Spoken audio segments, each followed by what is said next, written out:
አያይጄ ከቁጥር 1 ጀምረን ቶሎ እንመለከተዋለን። እናውጣና ምዕራፍ 9 ከቁጥር 1 ጀምረን እስከ 7 ያለውን አብረን እናነባለን። እናውጣው ክፍሉን።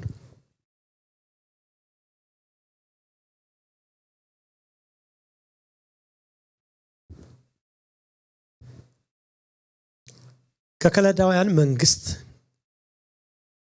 ላይ በነገሰ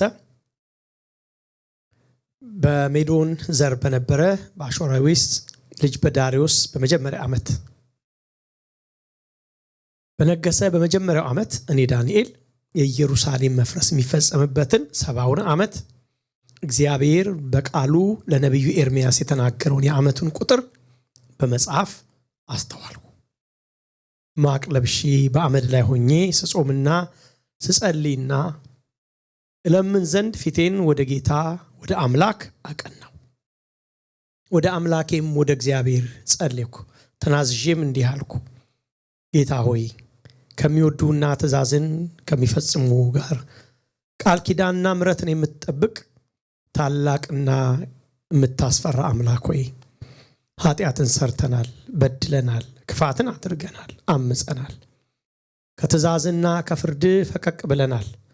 በስምህም ለነገስታቶቻችንና ለአለቆቻችን ለአባቶቻችን ለአገሩም ሕዝብ ሁሉ የተናገሩትን ባሪያዎችን ነቢያትን አልሰማንም። ጌታ ሆይ ጽድቅ ላንተ ነው፣ እንደ ዛሬም ለኛ ለይሁዳ ሰዎችና በኢየሩሳሌም ለተቀመጡ ለእስራኤልም ሁሉ በቅርብና በሩቅ ላሉት አንተን በበደሉበት በበደላቸው ምክንያት በበተንህበት አገር ሁሉ የፊት እፍረት ነው ብሎ ይናገራል። እንቀጥላለን። እንግዲህ ምዕራፍ 9 የምንመለከተው ዋናው እንግዲህ ሐሳብ እስካሁን ምዕራፍ 8 ድረስ በጣም በምንችለው መጠን በጣም እያጣራ ነው እየመጣን ያለ ነው። 9 ላይ እንግዲህ ቶን ነው የሚቀይረው ዳንኤል ብለናል። ላስት ዊክ ስላልኩ ብዙ አልደግመው 70 ዓመት እንደተፈጸመ ማሰብ ጀመረ ማለት ነው ዳንኤል እዚህ ጋር። ምዕራፍ 9 በጣም ሁለት ዋና ዋና ጽንሰ ሐሳቦች ያሉበት ክፍል ነው ብለናል ላስት ታይም። የመጀመሪያው ዋናው አንዱ ያለው የዳንኤል ጸሎት ነው። ዛሬ እንጀምረዋለን። የዳንኤል ጸሎት ራሱን የቻለ የጸሎት መመሪያ ነው፣ አውትላይን ነው ተብሎ ነው የሚታሰበው። እሱን እንደውም the prayer of Daniel ብላችሁ ዝም ብላችሁ ሰርች ብታረጉ መጽሐፎቹ ሁሉ ተጽፎበታል ብቻውን በዳንኤል መጽሐፍ። እንደዛ በዛ ላይ ብላ አርቀን አይደለም 1-2 ሳምንት ግን እኛም ሄድ ብለን እናየዋለን ማለት ነው። ሁለተኛው ግን የምንመለከተው ደግሞ በዚሁ በዳንኤል መጽሐፍ ላይ በሌሎች ትንቢቶች ላይ በዚህ ሌቭል ያልተናገረ የመጨረሻው ዘመን ታይም ላይን ተሰጥቷል አብሮ። ይሄ ደግሞ አቆጣጠሩ ደግሞ ተሰጥቶናል። መቼ ነው ክርስቶስ የሚሞተው፣ መቼ ነው አስተኛው ክርስቶስ የሚነሳው፣ ቤተክርስቲያን መቼ ነው የምትነጠቀው ማለት ቀኑን ሳይሆን ሲዝኑን እንድንለይ ግን አትሊስት ኦርደሩን ግን አስቀምጦልናል ማለት ነው። እሱን ደግሞ ሁለተኛው በኋላ ላይ እንመለከታለን ማለት ነው። እግዚአብሔር ይሁዳ ገና ስንጀምር እንግዲህ አይ ቲንክ 1 ዓመት አካባቢ ሆነ እንበለው ብቻ ወደ ኋላ እንመለስና ገና ስንጀምር ምንድን ነበር በጣም ደጋግመን እንነጋገር የነበረው እግዚአብሔር ይሁዳን አስጠንቅቆ ነበር ብለናል። እንዴት እንዳስጠነቀቃት ራሱ ከመጽሐፎችን በጣም እንደውም አስታውሳለሁ 5 ሳምንት በትንሹ አካባቢ ሰተን ወይ 4 ሳምንት ሰተን ነው ባክግራውንድ ብቻ ያየነው ካስታውሳችሁ ስንጀምር ማለት ነው። እና ያደረጉትን ነገር አሳይቻችኋለሁ በመጠኑ። በጣም ይሁዳ ያልሰማች ምድር እግዚአብሔር አድርጉ፣ ተከተሉ፣ ተው፣ ስሙ ያላቸውን ባለመስማታቸው ተላልፎ እንደተሰጡ ሰምተናል። እሱም ብቻ ሳይሆን እግዚአብሔር ቀን አስቀምጦላቸዋል፣ ዓመት አስቀምጦላቸዋል። 70 ዓመት ነው የምትኖሩት፣ የት በባቢሎን አሳልፈ የምሰጣችሁ ለ70 ዓመት ነው ብሏቸዋል። ለምን 70 ዓመት ለሚለው ራሱ ኤክስፕላኔሽን ሰጥቷቸዋል።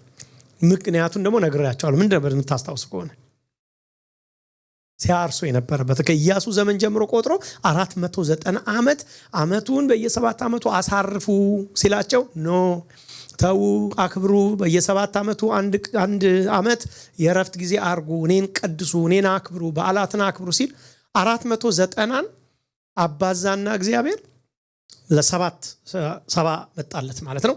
ስለዚህ እግዚአብሔር 70 ዓመቱን መሬቷን ያላሳረፉባትን ዓመት በሙሉ እነሱን ሸኝቶ መሬቷን ረፍት ሰጠ ብለናል።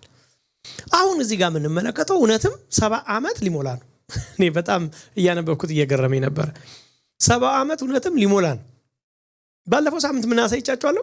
በመካከል ላይ ሐሰተኛ ነቢያቶች ሁሉ እየተነሱ ከዛሬ ጀምሮ ተሰብሯል ቀንበሩ ይሉ ነበር። በቃ አለቀ ሁሉ ይሉ ነበር። አላስቀሩትም ግን 70 ዓመቱን ማለት እርሊ አላረጉትም ማለት ነው። ህዝቡም ደግሞ በቃ ከዚህ በኋላማ ብሎ በሞራል የሚወጣ መስሎት ነበር። ብዙ ጊዜ ተነስቷል። ይሁዳ በቃ ልንወጣ ነው በቃ ተዘጋጁ ምናምን እየተባለ አዋጅ ይነገር ነበር። ግን እንደ በስሜት አይሆንም፣ በቃሉ ነው ነገሮች። በእግዚአብሔር ቃል ነው እንጂ የሚሆኑት በእኛ ስሜት ስለማይሆኑ እየወደዱም ሆነ እየጠሉ እግዚአብሔር ያላትን 70 ዓመት ሙጥጥ እያረጉ መጨረስ ነው የጀመሩት። ምንም አማራጭ የለም። እግዚአብሔር ሉዓላዊ አምላክ ከሰማይ ይሁን ብሎ የተናገረውን ሐሳብ ማንም ሊቀይር አይችልም። ኢቭን አንዳንድ ጊዜ ነገስታቶች ሲቀያየሩ እንኳን እኮ አንዳንድ ጊዜ ሰዎች እኮ እድሎች ይገጥሟቸዋል። የመጀመሪያው ለምሳሌ እነሱን በባቢሎን ዘመን ነው የተጋዙት። ተግዘው በኋላ ላይ የሚቀጥለው ንጉስ ሲመጣ እንኳን ራይት አዌይ ያንን አታየውም ሲሆንላቸው። ትንሽ ዳሪዮስ መጥቶ እንደገና 1-2 ዓመት ሲቆጥሩ ምንም ቂሮስ ሲመጣ ነው እንደገና ራሱ 70 ዓመት በኋላ ራሱ ቂሮስ የሚባለው ንጉስ ሲመጣ እሱም እግዚአብሔር ስሙን ጠርቶ የተናገረው ንጉስ ሲመጣ ነው እግዚአብሔር ነፃነትን የሰጣቸው ማለት ነው። ስለዚህ በዚህ ውስጥ በጣም የምታዩት ነገር በምንም የማይለወጠው የእግዚአብሔር ሐሳብ ሲጸናታ ያላችሁ 70 ዓመት ሙሉ በዛ ምድር። በመካከል ላይ መዝሙር 137 ምናምን ካነበባችሁ ደግሞ ምርር ብሏቸው መጎናችንን በአያ ዛፎች ላይ ሰቀልን፣ በቃ መረረን፣ በቃ የሀገራችሁን ዝማሬ በጽዮን አዚሙልን አለን እያሉ ሁሉ ሲያዝሙ ስለመረራቸውም እግዚአብሔር አለቀቃቸው። ቃሉ እግዚአብሔር በጣም የሚገርማችሁ ብዙ ክርስቲያን የእግዚአብሔርን መልካምነት የእግዚአብሔርን ፍቅር ያውቃል። የእግዚአብሔርን ጭካኔ ግን ብዙ ሰው አያውቅም። ብዙ ክርስቲያን ያልተማረው ነገር የእግዚአብሔርን ቁንጥጫ አያውቅም፣ የእግዚአብሔርን ዲሲፕሊን አያውቅም። ብዙዎቻችን ማለት ነው። ይሁዳም ከነሱ አንዱ ትመስለኛል። እግዚአብሔር ያ ፍቅሩ እግዚአብሔር የሚወደን ከአባቶቻችን ዘመን ጀምሮ ከግብጽ ባህር የከፈለልን ያሻገረ ፕሪቪሌጆቻቸውን ነው እነሱ የሚያስቡት። ግን የሆነ ቦታ ላይ እግዚአብሔር ደግሞ ለቃሉ እነሱን መቆንጠጥ ላለበት ዲሲፕሊን ማድረግ ላለበት ደግሞ እንደሚያደርግ አልተረዱም ነበር ማለትና ዳንኤል አስተዋልኩ ነው የሚለው። የዘመን እንዴት አስተዋለ የሚለውን አንድ ፖይንት ሰጥቻችሁ ልለፍተው። መጀመሪያ ትንቢቶችን ያነበቡ ባጭሩ 2 ትንቢቶችን ማየት እንችላለን በቀላሉ አንብበን። የመጀመሪያው ትንቢት ዳንኤል ሊያነብ የሚችለው ኤርሚያስን መጽሐፍ ነው። ያኔ መጽሐፍ እንደዚህ ተጠርዞ አልነበረም። እንደዚህ በስክሮል እንደዚህ ተገልጦ ነበር ይነበብ የነበረው። እንደውም ትልልቅ ነበሩ የመጀመሪያ ኦሪጂናሎቹን። አንዳንድ ኢቭን ባይብል ሙዚየም ሄዳችሁ ካያችሁ አሉ። በጣም በሰፊው ነው የሚቀመጡትና እንደዛ ያነበሩ መጽሐፍቶችን ያነብ ነበር ማለት ነው። ስክሮሎችን ሲያነብ አንደኛ ኤርሚያስ 28ን ምንም ጥያቄ የለውም እንደሚያውቀው፣ ምክንያቱም 70 ብሎ በትክክል የተጠቀሰበት አንዱ ቦታ እሱ ስለሆነ።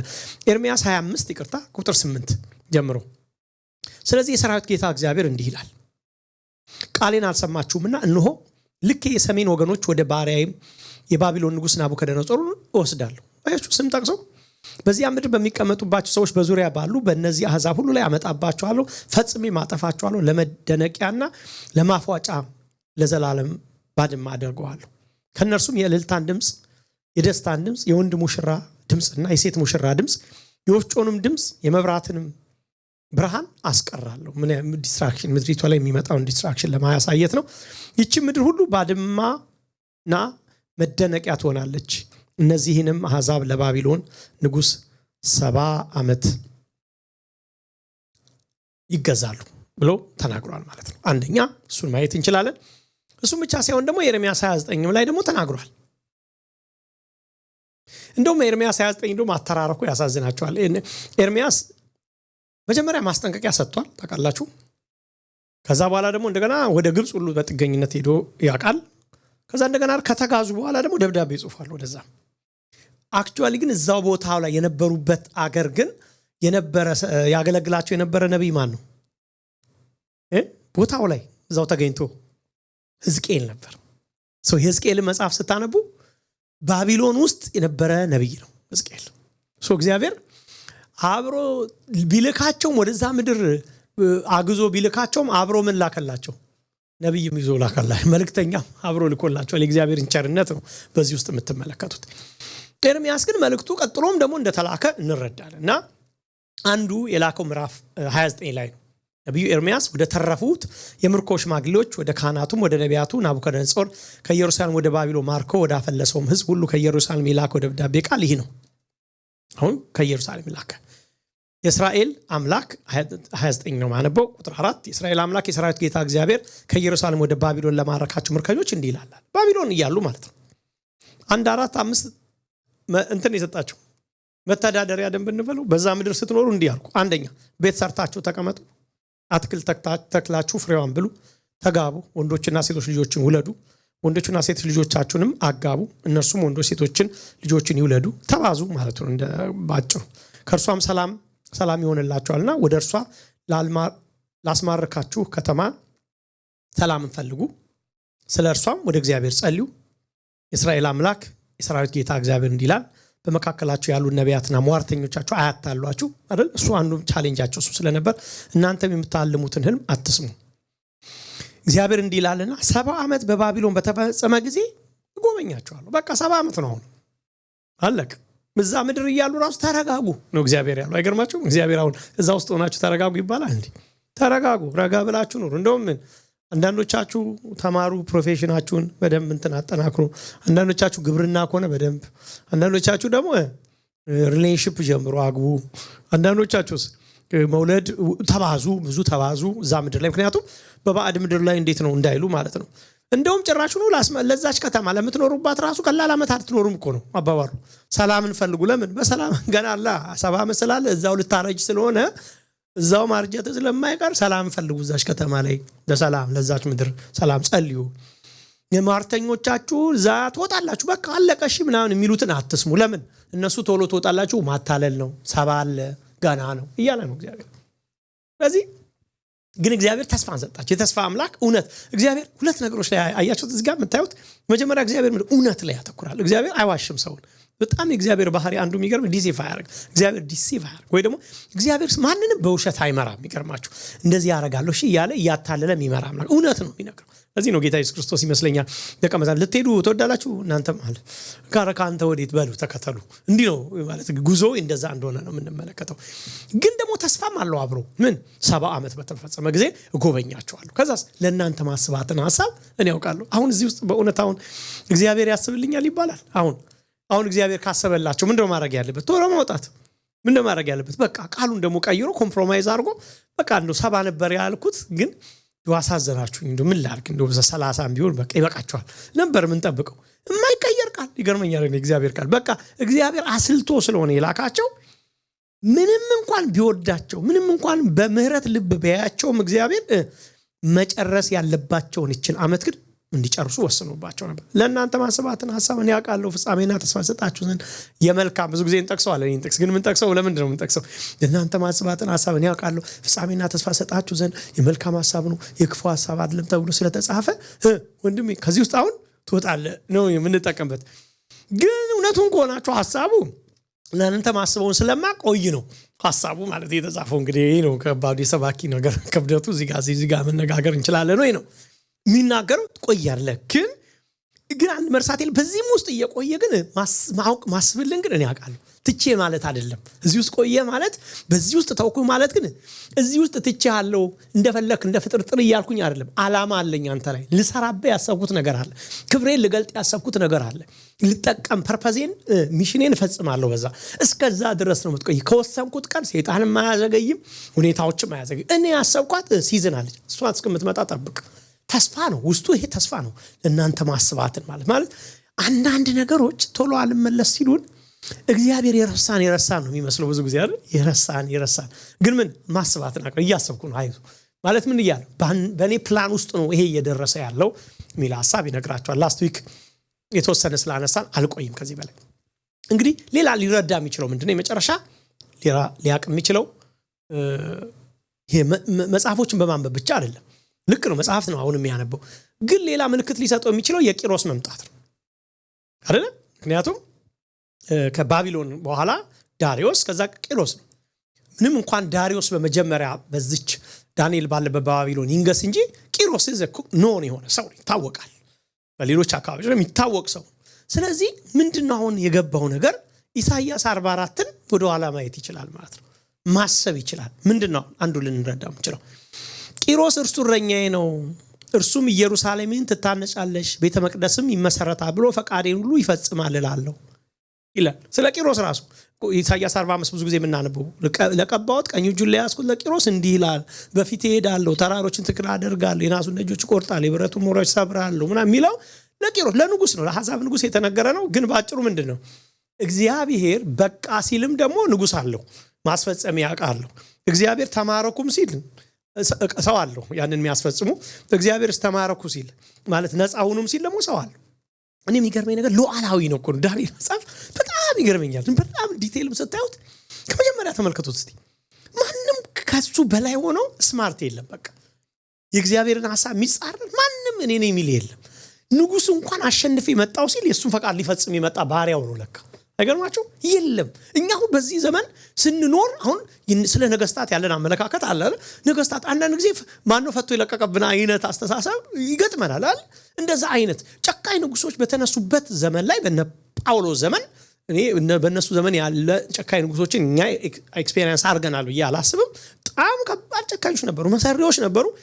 በዛ ዘመን እንኳን ሆኖ ግን ምንድን ነበር ሲል የነበረው God is in control። ለነሱ ይሄ ኦቶሪቲ እግዚአብሔር የተሰጠ ነው እንጂ ይሄ ዝም ብሎ ማንም ሰው እንደፈለገ ሊያረጋ አይችልም። እመኑ። ይሄን እንድናቅ ይፈልጋል ጳውሎስ እንኳን። ስለዚህ አሁን የምታዩት ደግሞ ሌላ እጅ ሲመጣ ታደርግ በውስጥ ያለውን የሚፈጽምልኝ ሌላ ንጉስ መጣ ይላል። ስለዚህ እነኚህን ሁለቱን መረዳት እንችላለን ማለት ነው። ምናልባት ዳንኤል የቂሮስን መምጣት እንደ ሁለተኛ ማስረጃ ሊያቅ ይችላል። የቂሮስ መንገስ እየጀመረ ስለሆነ ቂሮስ እየመጣ ነው። ስለዚህ ምን 70 ዓመት ሌላ ደግሞ ቀድም አቆጣጠር ነው። እሱ የወጣበት ዓመት አለ 70 ዓመት ነው የተባለው። ምናልባት አሁን በዚሁ አቆጣጠር 68 2 ዓመት እንደቀረው ነው እንግዲህ ቆጠራው የሚያመለክተው። ምናልባት አሁን ዳንኤል ወደ 80ዎቹ የተጠጋ ሰው ሳይሆን አይቀርም። ምናልባት እድሜውን እንደው በቲን እንኳን አርገን በ 18 19 እንኳን ገብናየው ቀላል ዓመታት አይደለም እዚህ ምድር ላይ የቆየው ዳንኤል። አሁን የርጅና ወራት ላይ ያለ ትልቅ ሽማግሌ ሰውዬ ነው። እንደድሮ ወጣት የሆነ ሰው አይደለም። ምናልባት በሁለት በሶስት ነገስታት ዘመን ያገለገለ ሰው ሆኖ እናየዋለን ማለት ነው። ሁለተኛ ምናየው በዚሁ ላይ ደግሞ አብረን 70 ዓመት እንደተፈጸመ ሲያስተውል ዳንኤል ምን አደረገ ነው የሚለን? ጸልይ። አሁን እቺን ጸሎት ለደቂቃ ማሳያችሁ። የጸሎት መርህ ነው የዳንኤል መጽሐፍ አንዱ የሚያሳየን የጸሎት ሞዴል ነው ተብሎ የሚጠቀሰው። እንዴት ሰው ሲጸልይ ምን ያስብ፣ የጸሎቱ መርህ ራሱ ምን ይሁን ሚለውን ራሱ የምንረዳበት አንዱ የዳንኤል መጽሐፍ ነው ይለናል። የጸሎቱ መነሻ አለው። ዳንኤል ለመጸለይ ሲነሳ መነሻ ነበረው፣ መንደርደሪያ። መነሻው ምን ነበር? የእግዚአብሔር ቃል። ምክንያቱም ለጸሎት ሄድኩ የሚለው ራሱ ምንድነው? 70 ዓመት እንደተፈጸመ የእግዚአብሔር ህዝቡን ሊያወጣ እንዳሰበ ጊዜው እንደደረሰ አስተውዬ ወደ ጸሎት ሄድኩ ይላል። ትንሽ የሚጋጭ ሐሳብ ነው በርግጥ። ምክንያቱም እግዚአብሔር ሊያወጣ ከሆነ ምን አጸልየው? አሁን በድለናል ምናምን አያስፈልግም እኮ፣ ከፈሉ እኮ በቃ 70 ዓመት መከራቸውን በልተው ከፍለዋል። አሁን ከዚህ በኋላ እንደውም ተወራርዷል ኃጢአቱ። እንደዛ ካሰብን ተወራርዷል 70 ዓመት ያሻቸው እግዚአብሔር አሁንማ ፌር ነው ብታወጣን። ከዚህ በኋላ ምን ከዚህ ይሄን ሁሉ ካሸን በኋላ ንስሐስ ራሱ ያስፈልጋል ነው የምትሉት በኖርማሉ። ዳንኤል አሁን ቀጥታ ትንቢትን መመርመር ወዴት ነው የሚወስደው? ወደ ጸሎት ይዞት ሲሄድ ታያላችሁ። እኛ እንግዲህ በዳንኤል መጽሐፍ ብዙ ትንቢቶችን እያየን ነው የመጣነው። ያየናቸው ትንቢቶች በሙሉ ግን ምንድነው ያመለከቱን? ካስተዋላችሁ ያየናቸው ያሉት ትንቢቶች ሁሉ እያመለከቱን ያሉት ምንድነው? አንድ መንግስት እያልኳቸው አይደል እስካሁን ድረስ ስንል ነበር። እየቀረብን ወደ አንድ ዘመን አንድ መንግስት ልትመጣ ነው። ብዙ ነገስታቶች አልፈዋል። አሁን ወደ መጨረሻው ዘመን እየተጠጋን ነው። አሁን ይሄ ቤተክርስቲያን ዘመን ነው። እንደውም አንዳንዶች ጥያቄ ማቅረባችሁ አት ኤኒ ሞመንት አሁን ክርስቶስ ሊመጣ ይችላል። አት ኤኒ ሞመንት አሁን እንደውም በርግጥ መጽሐፍ ቅዱስ የሚለን እንቅልፍ የሚልበት ሲዝን ነው። ሞር እንዲህ የመኝታ ሲዝን ላይ ነው ክርስቶስ የሚመጣው። ብዙዎች በንቃት ይመጣ ብሎ ማንጠብቅበት ሲዝን ላይ ነው ክርስቶስ የሚመጣው። እና አሁን አት ኤኒ ሞመንት ዛሬ ለምሳሌ ሌሊት ክርስቶስ ሊመጣ ይችላል። ነገ ጌታ ሊመጣ ይችላል። ምንም ለመምጣት የሚከለክለው ነገር የለም። ጌታ ቃሉን በደንብ አጥንተን ካየን ከዚህ በኋላ ይሄ ስለሆነ አይመጣም ምንለው አሁን እንደው በቅደም ተከተል አስቀምጠን ይሄ ይቀራል ምንለው ምንም ነገር የለም ባይዘው። ስለዚህ ይሄ ወዴት ይዞ ሊሄድ ይገባል ነው። ዳንኤል አንድ ቃል የሆነ ዘመን ሊመጣ ነው፣ መውጫችን ዘመን ደረሰ እያለ ከባቢሎን መውጫቸው ዘመን ደረሰ ብሎ ወደ መንበርከክ፣ ወደ ጸሎት፣ ወደ ጾም ጸሎት፣ አመድ ነስሉስ ወደ መጸለይ፣ ልብሱን ቀዶ ወደ መጸለይ ከመጣ እኛ ክርስቶስ ሊመጣ ነው እያለ ነው ያለ ነው። መንግስት ሊቀየር ነው እያለ ነው። የሰው ልጆች ዘመን ሊያልቅ ነው እያለ ነው ያለ ነውና ይሄ ዳንኤል መጽሐፍ ወደ ጸሎት ትንሽ ገፍቶናል ወይ? ምናልባት ይሄ ክፍል ምናልባት ይሄ ዳንኤል 9 ስንጨርስ እስካሁን በትንቢታዊ መልኩ ዋው እያልን የመጣ ነው ወደ ጸሎት ይወስደናል ብዬ አስባለሁ። ገባችሁት? የትንቢት ዓላማ እኛን ማስደነቅ አይደለም፣ ወይ ደግሞ አሁን ገባኝ በቃ ለካ ጌታ ለመምጣት ምንም አልቀረውም ብለን እንድንሄድ አይደለም። ዓላማው እኛን ምን ማድረግ ነው? ወደ ፕሬየር ማምጣት ነው። ፈቃድ በሰማይ እንደሆነች በምድር ትሁን ወደ ማለት በእግዚአብሔር ፊት በብዙ ፍርሃት ወደ መኖር ወደዛ አይነት ነገር ይዞን እንዲመጣ ነው የሚያስፈልገው ማለት ነው። እና የዳንኤል ጸሎት የተመሰረተው የእግዚአብሔር ቃል ላይ እንደሆነ እንመለከታለን። ቁጥር 2 እና 3 የምታዩት ይሄ ነው። ለምን ጸልየ ታዲያ? 70 ዓመት ሊፈጸም ነው አይደል? ምን ያጸልያል ታዲያ? 70 ዓመት ሊፈጸም ከሆነ ለምን ይጸልያል? በቃ እግዚአብሔር ዞሮ ይላሉ አንዳንድ ሰዎች የሚያረግ የሚፈልገውን ከሆነ የሚያረገው እኔ ምን አጸልይኝ እንደሚሉት ማለት ነው። አደይንዶ ዘዲ እግዚአብሔር ሉዓላዊ ፈቃድ ከሆነ የሚከናወነው እኔ ብጸልይም ባልጸልይም የእግዚአብሔር ፈቃድ ከሆነ የሚሆነው እኔ መጀመሪያ ምን አስለፋይ በጸሎት ይላሉ። እሱ ነው ማለት ነው እዚህም ጋር የጠየቁት ጥያቄ። ባጭሩ ስለ ጸሎት ያለና አመለካከት ይቃኘዋል ብዬ አስባለሁ። ምክንያቱም ይሄ አብሮ የሚጠየቅ ጥያቄ ስለሆነ ጸሎት ማለት ጸሎትን ራሱ ትንሽ እየፈታኑ ስንመጣ ጸሎት አዲስ እግዚአብሔር ያላሰበውን ማሳሰቢያ ቦታ አይደለም። ያላሰበው ብልጭ እግዚአብሔር ሆይ ይሁን እንዲ ያነሰቱ ነው እንዴ? ቆይ እስቲ አንተ ደግሞ ለካሱም አለ እሺ በል አንተ እንደዚህ ይሁን። ከዛ ደግሞ ያኛው ደግሞ እግዚአብሔር ሆይ ደግሞ እንደዚህ አይነት ነገር እኮ ከተማችን ነው እንዴ ሆነ እንዴ ለካ እያለ እግዚአብሔር አዳዲስ ሐሳቦች እያፈለቅንለት እነሱን ሁሉ ጠቅ ያረግ እየመላለሰ የሚኖር እንደዛ አይነት አይደለም እግዚአብሔር። እንደዛ አድርገን ጸሎትን ማሰብ የለብንም። ጸሎት ለእግዚአብሔር አዲስ ኢንፎርሜሽን የመስጫ ቦታ አይደለም። እግዚአብሔር ለዚህ ነው ኢንፎርሜሽኑ ከገባው 70 ዓመት ሞጫው ከሆነ ምን ያጸልየዋል ብለን ስለምንጠይቅ ማለት። ስለዚህ እግዚአብሔር ኢንፎርሜሽን የሚሰማበት ቦታ አይደለም። ይሁን እግዚአብሔር ወይ ምናልባት ረስተው ከሆነ ወይ ደግሞ ካላወቀው ባይዘው የኔ ጉዳይ ታውቃለህ ወይ በጣም ተጨንቄ እንደሆነ ምንልበት ነው ተጨንቃል እንዴ እያለ የሚመልስበት ቦታ አይደለም። አንደኛው ቢሆን ኖሮ ዳንኤል እዚህ ጋር ሞጣታቸውን ያውቃል አይጸልይም ነበር። ጸሎት እርግጠኛ መሆን ያለብን ነገር እግዚአብሔር ያሰበው ነገር እንዲፈጸም በቃሉ በኪዳኑ በመጽሐፉ እንዲሆን የምናቀውና የገባንን ነገር እንዲሆን ማድረጊያ እንዲሆን መፍቀጃ እንበለው። እግዚአብሔር ፈቃድ አይፈልግም ግን እንዲፈጸም የምንጸልይበት ነው። ባጭሩ እኛ የእግዚአብሔር ምንድነን? ኤጀንት ነን። በምድር ላይ ያለን ኤጀንት። አንድ ሰው በሆነ አገር ላይ ተልኮ ለምሳሌ የአንድን አገር ኢንተረስት ለማስፈጸም ቢቀመጥ እንደ ምንድነው ምን ላይ አምባሳደር ሆኖ ቢቀመጥ ሁሉ ጊዜ የሚያስበው እዛ ሀገር ሆኖ የሀገሩ ጥቅም እዛ እንደሚከበር ነው የሚያስበው። ባለው ኦፖርቹኒቲ በሙሉ የዛ ሀገር ጥቅም እዚህ እንዴት ነው የሚከበረው፣ ኢኮኖሚ እዚህ ሀገር ላይ ያለው ነገር ሳይ የሀገር ኢኮኖሚ ከዚህ ሀገር እንዴት ነው የሚጠቀሙ፣ ሁሉ እንደዛ ነው የሚያስበው። እኛ የሰማይ ምንድነን? ኤጀንት ወኪል ነን ያለ ነው እዚህ። ስለዚህ ሁሉ ጊዜ የምናስበው እኔ ምን ይጠቀማለሁ ሳይሆን ይሄ መንግስት የላከይ መንግስት አሁን ባለው ሁኔታ ምንድነው የሚጠቀሙ፣ ምን ሊሰራ ነው የሚያስበው፣ ምንድነው ያለው ኦፖርቹኒቲ እያለ ስለሱ የሚጸልይበት ነው። ገብቷችኋል? ስራ ነው ጸሎት። በጣም በሰራተኛ ማይንድ ምናልኩ እየፈታ ነው እንመጣለን። ስለዚህ ባጭር ቃል በሌላ አነጋገር ጸሎት የእግዚአብሔርን ፈቃድ ይሁን እዚህ ማለት ቦታ ነው። ይሁን ያሰብከው ነገር ይከናወን ማያ ቦታ የእግዚአብሔር ፈቃድ። አንዳንድ ጊዜ የሚጋጭብን ነገር ላሳያችሁ። ቆይ የእግዚአብሔር ፈቃድ ከሆነ ለምሳሌ የሚሆነው የእግዚአብሔር ፈቃድ ለምሳሌ አሁን ዛሬ ማታ አትፍሩ ማለት ትንቢት ሳይሆን ምን ብሎ ነገር ስለሆነ ዛሬ ማታ አሁን ዓለም እንድጠፋ ቢሆን የእግዚአብሔር ፈቃድ ዛሬ እናንተ ደግሞ ቢገባችሁ ዛሬ እግዚአብሔር ፈቃድ ዓለም እንድጠፋ ከሆነ መጸለይ ያለብን ምንድነው መጸለይ ያለብን ቢሆን ነው እያልኩ ያሉት ባይዘው ፈቃድ በሰማይ እንደሆነች በምድር ነው። ስለዚህ ምን እያልን ነው መጸለዩ? ይሄ ማለት ግን ምን እርግጠኛው ነው መሰላችሁ? እግዚአብሔር ዛሬ ማታ ዓለም እንድጠፋ ከፈለገ መልካም ነገር ነው ማለት ነው። በጣም ኮንፊደንሳችን የሚያልፈው ይሄ ነገር ጥሩ ነው አይደለም ከሚለው ከሲቹዌሽኑ ሳይሆን አድራጊው እርግጠኛ ምን ሆኖ መልካም ነገር ነው የሚያረጋው። ስለዚህ ፈቃድ በሰማይ እንደሆነች በምድር ይሁን ስንል ሮንግ ነገርስ ቢሆን ማይጠቅምስ ቢሆን ገብቷችኋል? ለኔ ማይመችስ ቢሆን እያናለ መተርጎም ያለብን እግዚአብሔር ፈቃዱ ከሆነች ምቹ ነው። ወዳጆች ልንገራችሁ የእግዚአብሔር ፈቃዱ ከሆነ ምንድነው? ሰላም ነው። ለሰው ልጅ ሰላም ነው። ለምሳሌ ኃጢአት የእግዚአብሔር ፈቃድ አልነበረም። ተው አለ እግዚአብሔር። ሰው ምን አለ? መረጠ። አይ አንተ ብዙ ያንተ ፈቃድ አለ እስቲ እኔ የምፈቅደው ደግሞ አለ ትንሽ ካንተ ጋር የሚተካከል ሰው ልሁን አለና ወሰደ። የእግዚአብሔር ፈቃድ ባልሆነ ቁጥር ምን ሆንኛ ገደል ገባን። ሰው ኃጢአተኛ ሆነ። ምን መጣ? በሽታ መጣ፣ ሐዘን መጣ፣ ረሃብ መጣ፣ ራቁትነት መጣ፣ በሰይጣን ይሄ ሁሉ የሆነብን ነገር ከእግዚአብሔር ፈቃድ መውጣታችን ከሆነ ለካ መልካም ነገር ሁሉም ይሆንልን ከእግዚአብሔር ፈቃዱ ስንገባ ነው ለካ።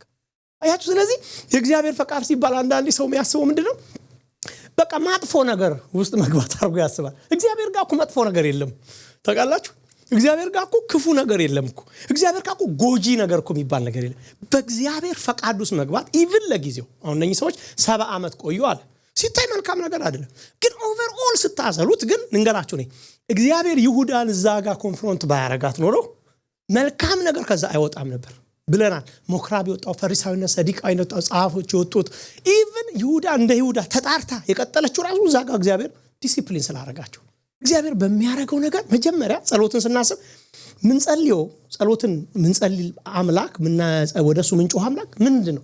ትክክለኛ አምላክ መልካም አምላክ። ይሄ መልካም ስራችሁ ደግሞ ነው የሆነ ጥሩ ምናምን እንደብላችኋት በጣም ፐርፌክት አምላክ ነው እንመነው ማለት ነው። አንዳንድ ጊዜ ምንድነው ጌታው ዛሬ ባክ ዝናብ በቃ ብዙ ደብሮኛል ፀሐይ ውጣ ዛሬ በቃ ፀሐይ ውጣ እንላለን። አሁንኛ ፀሐይ ስለምንፈልግ ነው አይደል? ግን እርግጠኛ መሆን ያለባችሁ እግዚአብሔር ዶፍ እኮ አወረደ የዛን ቀን መልካም ነው ማለት ነው። ጸላዩ እኛ ላይ ሳይሆን የሚሆንልን የጊዜው ነገር ላይ ሳይሆን አድራጊው በራሱ ከኛ ውጪ ሲያይ ትክክል የሆነውን ነገር ነው የሚያደርገው። ገብቷችኋል? ስለዚህ የሱ ፈቃድ ውስጥ መግባት ማለት መታለል ማለት አይደለም። የሱ ፈቃድ ውስጥ መግባት ማለት ከኮንቪኒየንት ከሆነ ነገር ውስጥ መውጣት ማለት አይደለም። ትክክል ውስጥ ነገር መግባት ነው ማለት። አሁን እኛ ላይ ገባን ይችላል፣ ግን ትክክል የሚለው ነገር ወዲያውኑ በካልኩሌሽን ካሰባችሁ ላይ ገባን ይችላል። ቁጥሩ 1 ቀን፣ ቁጥሩ 2 ቀን፣ ቁጥሩ ዓመት፣ ቁጥሩ 2 ዓመት አንዳንዱ ነገር በኢተርኒቲ ውስጥ ይገባል። አንድ ቀን ዋው ለካ እግዚአብሔር ወይ እነኚህ ሁሉ ያደረከው ነገር ትክክል ነው ምንላቸው ነገሮች አሉ ወደፊት ወዳጆች። ስለዚህ ጸሎትን እርዳኝ አንተ ፈቃድ ውስጥ ልግባ ማለት ነው።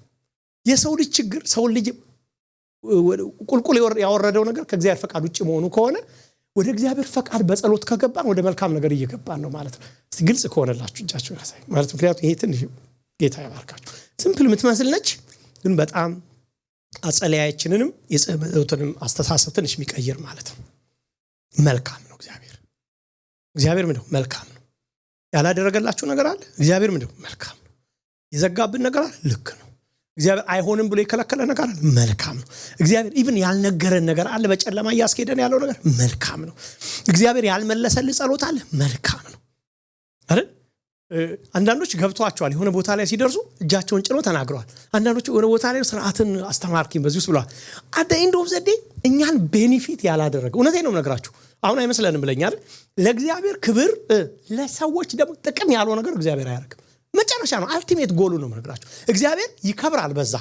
እኛ ምን ነው ፈልገው ማንም ማይከብር ችግር እኔ ልጠቀም ብቻ ነው። እግዚአብሔር ግን ትክክለኛ ቀመር ሂሳብ ቀመር ተሰኛ ስለሆነ እሱ ከብሮ እኛ ደግሞ በጉዳት ማንኖርበት ነገር ያደርጋል እግዚአብሔር። ዮሴፍ ወደ ግብጽ ተሸጠ። ምንድነው የተጠቀመው ዮሴፍ? በዛ ወንድሞቹ አባቱ እዚህ ያለቅሳል። ምንድነው የተጠቀመው? ስታዩት ኩፌር አይደለም። አባቱ ስንት ዓመታት ዮሴፍ ያልሞተ ልጅ ሞተ እያለ ማልቀሱ። ግን ልንገራችሁ ወዳጆቼ ዮሴፍ ግብጽ ባይድ ኖሮ ሁሉም አንድ ላይ ይሞቱ ነበር። ምን ችግር አለው ማልቀስ? የሆነች ጊዜ ልቆት እሱን እዛ አስቀድሞ ባይልክላቸው ኖሮ በቤተሰቡ በሙሉ ይሞት ነበር በረሃብ ምክንያት። አስቀድሞ ልኮ ግን እግዚአብሔር መቼ ነው የሚገባችሁ ማለት ነው። አንዳንድ ነገር ለካ 25 ዓመት አልቅሰን ኢተርኒቲን የሚለውጥ ነገር ነው ለካ እግዚአብሔር የሚያደርገው። አንዳንዶቹ ነገሮች እኛ ጊዜያዊ ነገር ላይ ስለምናተኩር እንጂ ከዘላለም አንፃር ስታዩት አንዳንዱ ኢቭን በምድር እያለን እንኳን የሚገባን እግዚአብሔር የሚሰራቸው ነገሮች በሙሉ አይሳሳትም፣ ትክክል ነው የሚለው ሰው ዳንኤል ምንድነው አሁን ያሰበው ማለት ነው። በዚህ አስተሳሰብ እቺን ያውቃል ማለት ነው። ምን የእግዚአብሔር ፈቃድ በባቢሎን ምድር ወይ በይሁዳ ምድር ላይ ትሁን ነው እየጸለየ ያለው ማለት ነው። ስለዚህ ጸሎት የተመሰረተው በሰው ፈቃድ ላይ ሳይሆን የእግዚአብሔር ፈቃድ በሰው ልጆች መካከል እንዲፈጸም ከመለመን ጋር በቃ። ለዚህ ነው ጌታ ኢየሱስ ክርስቶስ ምን አለ? ፈቃድህ በሰማይ እንደሆነች እንዲሁ በምድር ትሁን በሉ ያለን። የአባታችን ሆይ ጸሎትም ይሄ ይሆናል። ፈቃድህ በሰማይ እንደሆነች እንዲሁ በምድር ትሁን ምን ነው? ይሄን ነው ትሁን በሉ ሚለን። ለዚህ ነው ብሉይ ኪዳንም የነበሩ ሰዎች አማኞች እንዲህ ነበር የሚጸልዩ የነበሩት። ባይዘው ወደ ኋላ ሄደን እውነተኛ ጸላዮችን ነበላአመን እንደ ምሳሌ ያሆኑንም ዳንኤል 9 ብቻ ሳይሆን መዝሙር 51ንም ዘጸአት 32 ሄዳችሁ ካነበባችሁ የብሉይ ኪዳን አማኞች ጸሎታቸው የተቃኘው በዚህ ውስጥ ነበር። በምን የእግዚአብሔር ፈቃድ እንዲፈጸም የሚያምኑ የነበረው ይሄ የእግዚአብሔር ፈቃድ ከተፈጸመ በዚህ ውስጥ እኔ ተጠቃሚ ነኝ ብሎ ነው የሚያምኑት። እርግጠኛ ናቸው። ባይሆኑ እንኳን ለጊዜው እንደሆነ ያምናሉ።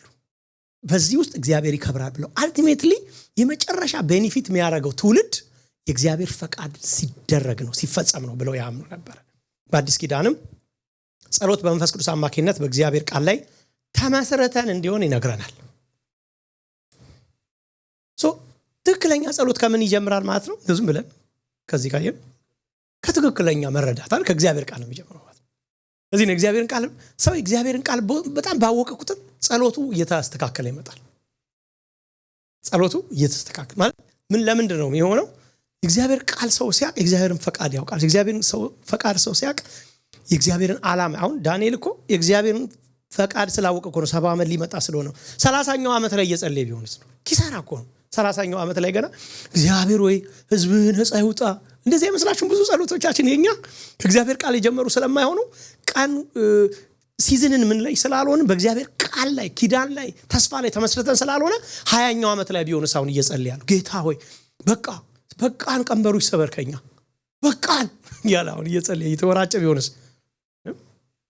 ምናልባት ጌታ ከራራለት ነብይ ልክለትና ምን ይላል? ዳንኤል ሆይ 40 ይቀራል 50 ይቀራል ይለው ነበር። ምንም ሌላ ሊያደርግለት አይችልም ማለት ነው። አያችሁ ግን ዳንኤል ግን ምንድነው ጉልበት አያባክንም። እንበለው ጥሩ ነው ቃል ነው። አያባክንም። ለምን? ትክክለኛ ጸሎት በትክክለኛ ታይም የሚጸልይ ሰው ስለሆነ የእግዚአብሔርን ፈቃድ ከቃሉ ተነስቶ ያውቃል። ምን አይነት ሲዝን ላይ እንደሆነ ያውቃል። አሁን ምን ይጸልይ የሚለው ነገር ለይቶ የሚያውቅ ሰው እንደሆነ እንመለከታለን ማለት ነው። እግዚአብሔር ቃል የእግዚአብሔር ፈቃድ የመጨረሻ መገለጫ ነው። እግዚአብሔር ምንድነው የሚያስበው እንዳትሉ ወዳጆች፣ ምንድነው እግዚአብሔር ግን አሁን ግን እግዚአብሔር ምንድነው የሚያስበው እንዳንል እኔ ብዙ ጊዜ እንደዚህ ጠይቄ ያውቃለሁ። ባይዘው ያን ጊዜ እግዚአብሔር ወይ አልኩኝ ተንበርኬ እግዚአብሔር ምን ይሁን አንተ የምታስበው ይዘቅ አንድ ነገር ወደ ውስጥ ይመጣ። ዝም ብሎ አንድ ጊዜ ሜዲቴት ያደርጋችሁ ይመጣላችሁ የለ ድምጽ። እኔ ማስበው ማለት በምድር ስመላለስ ተገልጦልሃል። አሁን እግዚአብሔር ምን ያስባል ብላችሁ አትጨነቁ። እግዚአብሔር እኮ ወርዶ እኮ ፈቃዱን ገልጦልናል። 30 ምናምን ዓመት በምድር ላይ ተመላልሶ እኮ እግዚአብሔር ምን እንደሚያስማው ከፈለጋችሁ ማቴዎስ ላይ ገብቶ አንብቡ። ሌላ ነገር እንዳናስ እግዚአብሔር ምን ያስባል እንዳመት ሉቃስም ገብቶ አንብቡ ነው የሚለው። እግዚአብሔር የሚያስበው የተሰወረ ምናምን ነገር አይደለም። ለሌሎች ቦታዎች ላይ ስትሄዱ እግዚአብሔር የሚያስበው በጣም ሚስጥር ነው። ለኛ ግን ወዳጆች ሆይ እግዚአብሔር በቃሉ እግዚአብሔር የሚያስበው ግልጥ አድርጎልናል በደንብ። ስለ ኃጢአት ጌታ ኢየሱስ ክርስቶስ የሚያስበው እግዚአብሔር የሚያስበው ነው። ስለ ምሕረት እግዚአብሔር የሚያስበው ጌታ ኢየሱስ ክርስቶስ የነገረን ነው። ሌላ እግዚአብሔር የለም። ወልድ ነው ወርዶ የመጣው ማለት ነው። ስለዚህ እግዚአብሔር የመጨረሻ ፈቃዱ ቃሉ ነው። ለምሳሌ በአዲስ ኪዳን ላይ ጌታ ኢየሱስ ክርስቶስ ባስተማረባቸው ጊዜ ሁሉ ኮንፍሮንት ሲያደርጋቸው የነበረው ወደ ቃል እየመለሳቸው ወደኋላ መለስ እያደረገ ያወራቸው ነበር። አላነበባችሁም እንዴ? አላላችሁም እንዴ? ነቢያት ስለኔ ተናገሩትን በሙሴ እንደዚህ አልተባለም እንዴ? ምናምን ነው የሚላቸው። ለምን ብትሉ ኢቭን የስልጣኑ ምንጭ እንኳን አድርጎ ራሱን ሲያቀርብ ጌታ ኢየሱስ ክርስቶስ የቃሉ ባለቤት ያንን በሲና የተሰጠውን ቃል ሰጪው እሱ እንደነበረ በማስታወቅ ነበር ያደርግ የነበረው። አንዳንዶች በመሬት እንኳን ላይ ሲጽፍ ያን እንዲያስታውሱ ነው ይላሉ። ምናልባት ሊሆን ይችላል። ምንድነው ባጭሩ እግዚአብሔር ኢየሱስ እንኳን ፋንክሽን ሲያደርግ ይህን ቃል ሰጪው ያሱ እንደነበረ እንዲያስታውሱ እያደረገ ነው እንጂ ራሱን ከዚህ ቃል ለይቶ ከሙሴ ሕግ ራሱን ለይቶ አልነበረም። እንደውም እኔ ሕግን ለመሻር አልመጣሁም፣ ይሄ ሕግ ኮምፕሊት እንዲሆን ነው እንዲፈጸም ነው። ሕጉ ማድረግ ያልቻለውን የሚያደርጉ ትውልድ ለማፍራት ነው ያለው። ስለዚህ እግዚአብሔርና ቃሉን መለያየት የለብንም ማለት ነው። ስለዚህ እንደ እግዚአብሔር ቃል መጸለይ ማለት ፈቃዳችን፣ ፍላጎታችን፣ ምኞታችን ውስጣችን የሚጮውን ነገር እንዲደረግልን ስፍስፍ የሚያደርገው ይሄ አይስክሪም ከረሜላ ምናምን የሚል መንፈስ አለ ውስጣችን። ታይዘው ይልንገራችሁ ይሄ የልጅነት መንፈስ ነው የሚባለው። በልጅነት መንፈስ ኢማቹር የሆነ ስፒሪት ሁሉ ጊዜ ውስጥ ያው ልጆችን ያዋቸው ውስጥ የሚያስቁ ፍጥረቶች ናቸው ልጆች። ከረሜላ እኔ አሁን በጣም እኔ በቃ የምትቸገረው እንደው በቃ ከረሜላ አይስክሪም ምንም በቃ ማቆም የለው። you love me yes can buy me ice cream do you like me yes buy me candy no ምንም ከዚህ የተለላቀቀ ህይወት የላቸው እና አንዳንድ ጊዜ ጸሎቶቻችን አይስክሪም ካንዲ ሹገር ነገሮች ብቻ ይሆናል። እግዚአብሔር ደግሞ ያደገ ልጅ ማቹርድ የሆነ ልጅ ነው የሚፈልገው። አያችሁ ስራ የሚሰራ በምድሪቱ ላይ ተጽዕኖ የሚፈጥር እንደዛ አይነት ነገር እግዚአብሔር ያስባል። እና የጸሎታችንን አቅጣጫ ማቹሪቲያችን ይወስነዋል ወዳጆች። ገብቷችሁ ምን ያህል ማቹር ዳንኤል በሸመገለ ጊዜ ብዙ እግዚአብሔርን ባህሪ አይቶ ብዙ ህልሞችን ፈቶ ማቹር በሆነ ጊዜ ይሄን ከጸለየ ለካ ትክክለኛ ጸሎት ከትክክለኛ ህይወት ነው የሚወጣው። ማቹር ከሆነ ሰው እውነተኛ ጸሎት ይወጣል ታውቃላችሁ። ስለዚህ ራስን ማሳደግ ወደ ማቹሪቲ ራስን ማሳደግ ትልቅ ነገር ነው። ጸሎታችንንም ስለሚቃኘው ማለት ነው። አንዳንድ ጊዜ የጸሎት ቦታዎቻችን የምኞት ቦታዎች ናቸው። ዝም ብሎ እግዚአብሔር በጣም እያጣራ ስለሚሰማ እንጂ ማለት ነው እንጂ በቃ አንዱ ልጅ በግራ አንዱ ልጅ በቀኝ አይነት ጸሎቶች ይጸልያሉ ቻችሁ ውስጥ ገብቷቸዋል። ሰማኛው ብዙ ጊዜ አልጸልያችሁም? የሚያውቋችሁ ይቆረጡ ነው አልጸልይም እኔ ጸልያ ቃል በቃ የሚያውቋችሁ ይቆረጡ ተብሏና ጌታ ሆይ በቃ ቆራጣቸው ምናምን ብሎ ጸልየና ቃል እና እግዚአብሔር ምንድነው ግን ማለት አንዳንድ ጊዜ እግዚአብሔርን ቃል እንኳን ማለት ሊትራሉ ቃሉን እንኳን እንደው መመተቸት አይደለም እንደው ራሳችን ስላደረግነው ነው እንጂ ሊትራሉ ቃሉ እንኳን ትርጉሙ ምንድነው ሚለውን ካለማወቅ እንኳን ብዙ ነገሮችን ማለት ነው እንሰራለን። አስቡ ደግሞ ከሞቲቭ አንፃር ደግሞ ስንት እንደምንጸልይ እኔ እግዚአብሔር አንድ ቀን እውነቴን ነው ዛሬ እግዚአብሔር ወይ ዛሬ በቃ ዱብ በል ይያቃል በቃ ውርድ በቃ አስደንግጥ በቃ እንደው ጉድ አስብል ዝም ይግርም እኮ ነው የሚለው እግዚአብሔር እውነት እንደዛ ብላችሁ ታውቁ ምን ነው ሰማያትን ቀደብ ተወርድ ብለዋል ነብያት እንትሮቹ በመዝሙር ላይ ጻፉ ምን ነው በቃ አንድ እግዚአብሔር ሆይ አምላካቸው ወዴት ነው አይበሉን እግዚአብሔር ነው ይሄ በእንትን በሽለላ እግዚአብሔር የሚወርድ ይመስላል። እግዚአብሔር የፕሪንሲፕል አምላክ ነው። ይገርመኛል ወዳጆቼ እስቲ አስቡት ብዙ ሰዎች ካሁን አይዞ በቃ ዛሬ ያለ የመጨረሻ ቀን ነው አላሉንም? አንዳንድ ጉዳዮች በቃ ዛሬ በቃ ይሄው ቼክ አርክ ተብለን የለ አልቀጠለም ግን ነገሩ እግዚአብሔር ወዳጆች መልካም አምላክ ሲዝኑ ሲመጣ ደግሞ እግዚአብሔር በጣም የሚያስገርም አምላክ ነው። እኔ በህይወቴ ትንሽ ነገሮች እንኳን ላይ አይቼዋል። የሆኑ ሲዝኑ ሲመጣ እንደ ይሁዳ የሚከለክለው የለም። ይኸው ንጉስን ዕቃን ሰጣ ምን ብለ ፍቃድላችሁ ይዱና ይስሩ ማንንም ደግሞ አይከለክለው ፍቃዱን አደረገ ማለት እግዚአብሔር እኛ እንደምናስባት እንዳይመስላችሁ ነገሮች የሚሆኑት ወደ ኋላ ሄዶ ንጉስ አንግሶ እሱ ንጉስ ፈቅጃለሁ እንጨስቷቸው ምን ሰጧቸው ይዱ ይስሩ ምናምን ሚል ደግሞ ሌላ ፈቃጅ ንጉስ ማለት ነው። ምንም ማያቃቸው አብሯቸው ብዙ ያልኖረ ንጉስ ማለት ነው። አረ ፈቃዱ በቤታችን ይሁን አሜን። በቤተ ክርስቲያን ውስጥ በህይወታችን በግላችን የእግዚአብሔር ፈቃድ ይሁን አሜን። ባይገባንም አሁን ማለት ነው ፈቃዱ መልካም እንደሆነ እርግጠኛ ነኝ። ግን ያ ፈቃድ እኛ እንኳን አናቆመው ምን እንደሆነ ያ ፈቃድ ግን ይሁን ኢቭን ያልገባን ስለራሳችን እንኳን ሲዝኑን መርምረን ይሄ ነው እንዲሆን እግዚአብሔር በዚህ አመት በኔ ያሰበው ብለን እንኳን ያልገባንን በእውነት እግዚአብሔር ያርግልን እሱም ያውቀውን ነገር።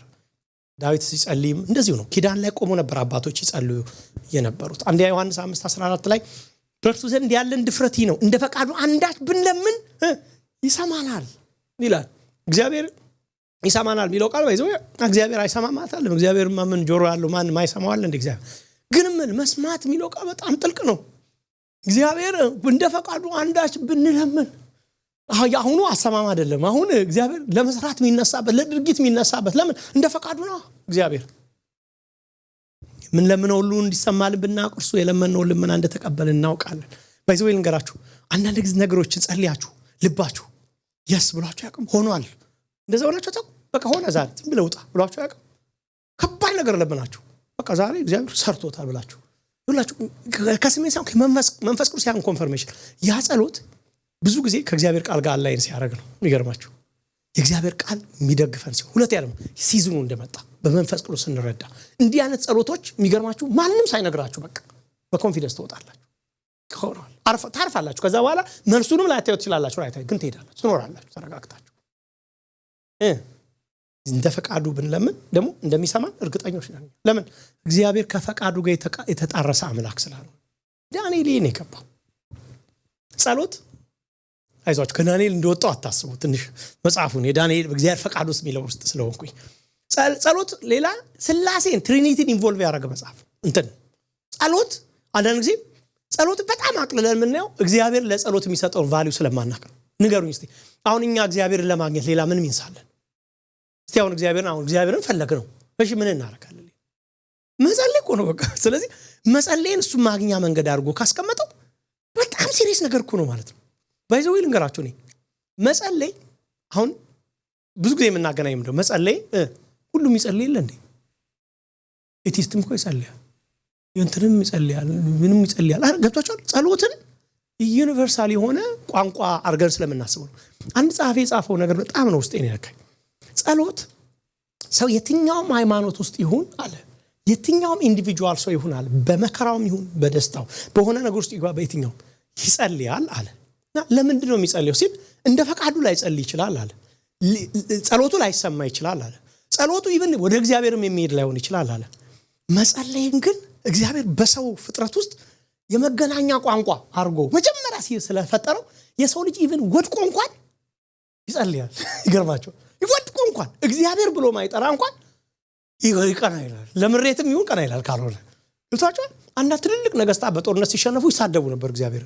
ይገርማቸው ትልልቅ ጀነራሎች ወደ ላይ ቀና ብሎ ይሳደቡ ነበር። ጸሎት እኮ ነው ማለት ራይት ነው ያልከው አይደል? አላህ ላይ ወደዛ አድሬስ ያደርጋሉ ንዴታቸውን እንኳን ቁጣቸውን እንኳን። ወዳጆች እግዚአብሔር ለግንኙነት ስለፈጠረ መጀመሪያ እንድናወራው ስለፈጠረ ከጸሎት ሌላ ኮሙኒኬሽን መንገድ ስለሌለው ይሄ ቃሉ እንኳን በጸሎት ውስጥ ምናረጋው ምን ተገብረው ስለሆነ ጸሎት በጣም ከባድ ነገር ነው። በጣም የቀለለ በዚህ ዘመን ሰው በጣም እንደው at any moment ይላል አንድ ጻፊ at any moment ብዙ አሜሪካኖች ከመጸለይ ይልቅ ብዙ ይጨነቃሉ። ሰው ለመስጨነቅ የሚያጠፋውን ጊዜ ለጸሎት አያጠፋም ይላል። እስቲ አስቡት ያንን ቁጭ ብላችሁ ቆይታችሁ ንቅጥ ስለ 20 ደቂቃ አይሆንም? ያን 20 ደቂቃ ጸልየንበት ቢሆንስ ነው። አንዳንድ ጊዜ ለመጨነቅ የምናጠፋውን ጊዜ እንኳን ለመጸለይ አጥተነው ቢሆን ብዙ ነገር እንሰራ ነበር። ጸሎት ስላሴን ኢንቮልቭ የሚያደርግ ነው። ማቴዎስ 6:9 ላይ ወደ አባታችን ነው የምንጸልየው ይላል። በዚህ ሊትራል ቃሉ አብ ማለት ነው። ወደ አብ ነው የምንጸልየው በጌታ በኢየሱስ ክርስቶስ ስም ነው ይላል። ለምሳሌ ዕብራውያን 4 ዮሐንስ 14 መንገድ እንደሆነ በሱ ዋጋ መክፈል ውስጥ በር እሱ ስለሆነ መግቢያው እሱ ስለሆነ በክርስቶስ በኩል መግባታችን አንድ ነገር እርግጠኛው ነው ስንጸልይ ሁሉ ጊዜ። እኔ ከጊዜ ወደ ጊዜ እግዚአብሔር ያስለመደኝ ነገር ነው ማለት በጣም ገና ለመስራት እየሞከርኩ ያለሁት ግን ትንሽ ነገር አንዴ አይገባችሁ ነገር እያነበባችሁ በጣም ጸሎት በጣም ፓወር አለው። የሚገርማችሁ ጸሎትን እንጸልዩና አምናችሁት እግዚአብሔር በቃ ሰምቶኛል የሚል የጸሎት ኮንፊደንስ ኢየሱስ ላይ ነው የሚያርፈው እኛ ላይ አይደለም። how to pray ላይ አይደለም። ምሳሌ አንደርሶ አርጎ ጸሎት መጸለይ ይችላል። እግዚአብሔር እንደዛ አይደለም። እኛ ጥሩ ነው ቋንቋ መጸለይ ጥሩ ነው። እግዚአብሔርን ቃል ላይ ዲፔንድ ሆነ መጸለይ of course እሱ ምንም መሰረቱ እሱ ስለሆነ ግን ልንገራችሁ እግዚአብሔር ግን እኔ በጣም በህይወቴ የተመለሰ ጸሎት ብትሉኝ የት እንደሆነ ታውቃላችሁ? መኪና ውስጥ ብዙ ጊዜ ተናግሬ ያለው ወይድ መስከር እዚህ ቦታ ላይ አወራችሁ ስለ መኪና ውስጥ ነው። አስታውሳለሁ ሰርቨስ ስፕሪንግ ሆኜ ነው 4 ማይል መንገድ እየነዳው ይጸልይኩ ጸሎት በእውነት ነው መጋችሁ ዛሬ እዚህ የመቆሜ አንተ እንግዲህ ሁላችሁም የህይወት ሚስጥር አላችሁ። ይሄ ነው የኔ ህይወት ሚስጥር። እጄን አንስቼ መኪናው ሰው አይሰማም በብዙ እንባ 4 ማይል ነው የጮኩት አስታውሳለሁ። በቃ የሆነ ጊዜ ላይ እግዚአብሔር በቃ የሚላችሁ ሲዝኑ እንደደረሰ ደግሞ በእውነት ነው ነገራችሁ። ከዛ በኋላ ያንን ህይወት አልኖርኩም። ከዛ በኋላ በዛ ላይ አልተማርኩ። ከዛ በኋላ እግዚአብሔርን ያዩት በቃ ከዛ በኋላ አሁን በቃ ላይፍ የራሱ በዚህ ሌቭል አሁንም አምነዋለሁ ይቀጥላል። ግን በመኪና ስፕሬ እግዚአብሔር መኪና መኪና ያያል ይሰማል። በሚሄድ መኪና ለመስማትም እኮ መቆም አለበት መኪናው። በሰዋኝ ግን አነጋገር የተዘጋ መኪና ዊንዶ የተዘጋ መኪና አረ ይሰማል። አሜን። እስቲ ይሰማል በሉ እስቲ ይሰማል እግዚአብሔር። አንዳንድ ጊዜ ጸሎታችን ያልሰማ ሲመስለን ጮን የጨከነ ሲመስለን ለኛ ጆሮ መስጠት ያልፈለገ ሲመስለን ኢቭን የኛ ነገር ብዙም ውስጣችን ያዘነበ ነገር ያልተሰማው ሲመስለን እሱ እንደኔ ቢሰማው ኖሮማ ያዝንልኝ ነበር እንኳን ብለን ስንል መልካም ነው ወዳጆች፣ መልካም ነው ወዳጆች። እሱ ደግሞ ኮንፊደንሱ ምንድነው? ኢየሱስ ነው። በኢየሱስ ስም ነው የጸለይኩት። አንዳንድ ጊዜ በኢየሱስ መጸለይ ማለት በኢየሱስ ክርስቶስ ስም አሜን ማለት ይመስለናል እኮ ወይዘው እንደዛ ያንን ባናስበው ጥሩ ነው ማለታችን መጥፎ ነው ማለት በኢየሱስ ክርስቶስ ስም ብለን ራሱ ጸሎት ስንዘጋ ምን አስቡ መሰላችሁ? በኢየሱስ ክርስቶስ ስራ ነው የጸለይኩት። እሱ በሰራው ስራ ነው እሱ በጨረሰው ነገር ነው የጸለይኩት። በሱ በኩል በገባው በር ነው ያለ ነው እንጂ ስም እየጨረስናል መጨረሻ ስም አይደለም። ኢየሱስ የጸሎት ማገባደጃ ይመስላል ማለት በኢየሱስ ስም አሜን አሜን ማያ እኮ ነው የሚመስለው። እኔ ድሮ እዚህ ሀገር ነው መጣው እንግሊዘኛው ብዙ አትሰሙ ማለት መጀመሪያ ነጮች ቸርች ነበርና ሰማና ኢን ጂሰስ ነው ቁጭላሉ። አንዳንዴ በማከል ካለ ተነክቼ ሰው ጋር አልጨርሱም ይየነስ በመዝጊያ ስለምትመስለኝ ማን ጂሰስ ኔም ካለ አሜን ሰውየው ከቀጠለ ከዛ እኔ ተቀምጫ መልሼ ነው የምቆመው። አይደለም መዝጊያ አይደለም ምንድነው በስም እኔ ገባሁት። እግዚአብሔር አይጨክንም። እናንተ እንገራችሁ አለ እግዚአብሔር የመጨረሻ የሚወደው ነገር ኢየሱስን ምንም ነገር እግዚአብሔር በእግዚአብሔር ዘንድ ክቡር የሆነ የመጨረሻ ነገር የሚመስላችሁ ኢየሱስ ነው። ታውቃላችሁ ለምሳሌ ከስም ሁሉ በላይ ሆነ ስም ሰጠው በሰማይ በምድር የትኛውም ቦታ አሁን እየከበር ግሎሪፋይድ ስንሆን ጌታ ጋር ስንሄድ አንድ ነገር የሚገባን ምን እንደሆነ ታውቃላችሁ? ኢየሱስ እንዲህ ክቡር ነበር እንዴ ነው። በእውነት ነው ማለት እኛ የተዋረደውን ኢየሱስ የዛሬ 2000 ዓመት መስቀል ሞተ ብለን የምናከብረው የምናስበውን ኢየሱስን እንዴት ግሎሪየስ እንደሆነ እንዴት ክቡር እንደሆነ እንዴት አይነት ብርሃን ውስጥ እንደሚኖር መላእክቶች እልፍ አላፍ ሆነው እንደሚያመልኩት ስንል በየቀኑ በኢየሱስ ስም ብለው የነበረው ስለ በሱ ነው እንዴ አንላቀር የከበረ ስም ስለሆነ የጸሎት መዝጊያ እንዳልሆነ ሰማይ ያውቃል። ወዳጆቼ የጸሎታችን ኮንፊደንስ ምን ገባው ምን ጸልየው በኢየሱስ ስም ስለሆነ ነው በእርሱ ሥራ ስለሆነ ምን ጸልየው እንጂ እኔናው ምን ብሎ እኔን የሚቀበለኝ አዛብ እኮ ታውቃላችሁ አይሁዶች እኮ ኢየሱስ እግዚአብሔርን አይጠሩም ነበር። እኛን እኮ ያህዌ አዶናይ ምናምን እንለው እነሱ እኮ ታማላችሁ ስሙን አይጠሩም ነበር። መቅደሱ ዙፋኑ እንትኑ ምናምን የሚሉት እኮ ይባላል። እንደውም ስሙን መጥራት ቀጥታ ኢየሱስን ስም መጥራት ከባድ ስለነበረ ነው እነሱ። ወዳጆቼ እነሆ ሰማይ ከሰማያት በላይ ያለ ሰማይ ይዝህም ስም ይጠራ ዘንድ ይህን መቅደስ ሰራውላል ያህዌ ምናምን እንኳን ስም ብሎ የተናገረው ይሄ ስም ግን ተገለጠ መጣ አይደል መጣ በቃ ማን የሚል ሰው ኢየሱስ የሚለው ያኔ እኮ አያውቁትም ያንን ስም እኮ አያውቁትም። ያኔ ሲዘጉ ምን ይያሉ ነው በኢየሱስ ስም ይያሉ ነው የሚዘጉት እንዴ ያኔ በብሉይ ኪዳን አያውቁትም። ይሄ ስም አልተገለጠም። ኢየሱስ እኮ የተገለጠው ለኛ ነው ታውቃላችሁ። የዓለም ሁሉ አዳኝ እነሱ ተስፋ አድርገውት ነው የሞቱት። እኛ ግን ይሄ ስም ተገለጠልን ራሱ ምን የሚለው አዳኝ የሚለው ስም ተገለጠልን። ስለዚህ ስንጸልዩ እርግጠኛውን በኢየሱስ ስም መጸለያችሁ በሱ ሥራ መጸለዩ አትፍሩ። አንዳንድ ጊዜ እኔ ሸማቀቅ ነበር ድሮ የሆነች ሰሞኑን ጥፋት አጥፍቼ ከመጣሁ ልጸልይ እግዚአብሔር እንደው አፍጥጦ የሚጠብቀኝ መጣ አንተ ደሞ መጣ የሚለኝ መስለኝ ነበር። እውነቴን ነው ጋር አንዳንዴ ደግሞ ትንሽ ጸለይ አድርጌ ምናምን ሰሞኑን በርታ ብዬ ስመጣ ደግሞ መጣ የኔ ጀግና ልጅ የሚለኝ መስለኝ ነበር። እየገባኝ ሲመጣ ለካ ሁለቱም ከኔ አይደለም አሳየኝ ሁለቱንም አሳየኝ። እግዚአብሔር በጉብዝና እንዳልሆነ አሳየኝ በብርታትም እንዳልሆነ ለካ ማይቀየረው የሱ ስም ነው ማይቀየረው የሱ ሥራ ነው ወዳጆቼ። ስለዚህ ብርታታችን ለመጸለይ ስንል መበርታታችን ምንድነው እርሱ ነው በእርሱ ነው በጌታ በኢየሱስም ስለምገባ ጸሎቴ ክቡር ነው ብለን ማሰብ አለብን። ሌላ ምን ጸልየው ደግሞ በመንፈስ ቅዱስ አማካኝነት ነው። አንዳንድ ጊዜ ቃል አቀናብረን ስለምንጸልይ ይመስላችኋል። ለዚህ እኮ ልሳን ለምን የተሰጠ ይመስላችኋል? አንዱ እኔ ባለፈው ዲሳይፕልሺፕ ክላስ እናገረው ነበር። ልሳን እኮ በጣም ጠቃሚ ነው። ለልሳን መጸለይ አለባችሁ ወዳጆች። በልሳን የሚናገር ራሱን ያንጻል። ጳውሎስ ምን አለ? ከማናቸውም ይልቅ በልሳን እናገራለሁ አለ። ለምን ይመስላችኋል እንደዚህ ያለው? ባይዘው እንዲህ አድርጌ ነው እኔ እንትን ምለው የተረጎምኩበት አተረጓጉም ከቃሉ ስለማይዛነፍ ማለት ነው። ጳውሎስ እኛ እንዴት እንደምንጸልይ እንኳን አናውቅም፣ መንፈስ ግን በማይቃተት መቃተት ይማልድልናል። ኢቭን አንተ ታውቃላችሁ እኛ አሁን የእግዚአብሔርን ፈቃድ ራሱን ጠንቅቆ እንዴት እናውቃለን? ትልቅ ነው ፈቃዱ፣ በጣም ሰፊ ነው። የሲዝኑን ፈቃድ እንዴት እናውቃለን? ወዳጆች በመንፈስ ቅዱስ አማካኝነት እንኳን ካልጸለይን እኮ ልናውቅ አንችልም። በአእምሮ ስሌት እስቲ ያስቡ። አሁን ምን ሊሆን ነው ደግሞ ምን ሊሆን ነው እንዴት እናስበዋለን? ሲሰው ልጅ በጣም ጠባብ ነች እቺ አእምሮ። እንዴት ነው ያን ቫስት የሆነውን የእግዚአብሔርን የጊዜው ሐሳብ ማአት የሆነ ሐሳብ በዛሬ ቀን ውስጥ ራሱ ሊፈጸም ያለውን ሐሳብ በዚህ ሲዝን ሊፈጸም ያለ የሲዝኑን ሐሳብ ሙሉ ለሙሉ አውቀን ምን ጸልዩ ደግሞ ኢቭን መጸለይ ብንፈልግስ እኛ ደካሞች ነን። አንዳንድ ጊዜ መጸለይ ፈልገንም አንጸልይም። መጸለይ ፈለግነው እንዳንጸልይ የሚከለክል ብዙ ነገር አለ ነው ቤታችን ውስጥ። ታዲያ ምንድነው የሚረዳ? መንፈስ ቅዱስ ባይዘው አንዱ ቃታች ይላል ሆሊ ስፒሪት ነው። ዮሐንስ ምዕራፍ 8 ላይ ሮሜ ላይ ሚነግረን ፍጥረት ይቃትታል ይላል፣ እኛ ምን ቃትታለን ይላል። ሌላ መንፈስ ቅዱስ ይቃትታል ይላል። ታውቃላችሁ መንፈስ ቅዱስ እኮ እኛን ክርስቶስን እንድንመስል ዴይ ቱ ዴይ በእኛ ውስጥ እኮ የሚገላበት ህይወት እኮ ማለት ነው። የሚሰራ ህይወት እኛ ወደዛ ለማድረስ በየቀኑ የሚተጋ ህይወት ማለት መንፈስ ቅዱስ ህይወት ነው። ስለዚህ በመንፈስ ቅዱስ አማካኝነት ይሄ ማለት በልሳን ሳንናገር ስንቀር በመንፈስ ቅዱስ አንጸልይ ያልኳቸው አይደለም። መንፈስ ቅዱስ አእምሮአችንን ትራንስፎርም እያደረገው እየገዛው ሲመጣ በመንፈስ ቅዱስ እየተመራን እንጸልይ እንችላለን በቋንቋችን። ግን ደግሞ በልሳን መናገር ያንጻል። አንዳንድ ጊዜ እኔ ተንበርክካችሁ አይታችሁ ኤክስፒሪየንስ አድርጋችሁታል። ተንበርክ በቃ ምን እንደምን እንኳን በማላውቀው በቃ መንፈስ ቅዱስ ያንን ቃል ዝም ብሎ ስትሉ ምን በቃ ሌላ ሬስ እሱ ራሱ ማለት ነው።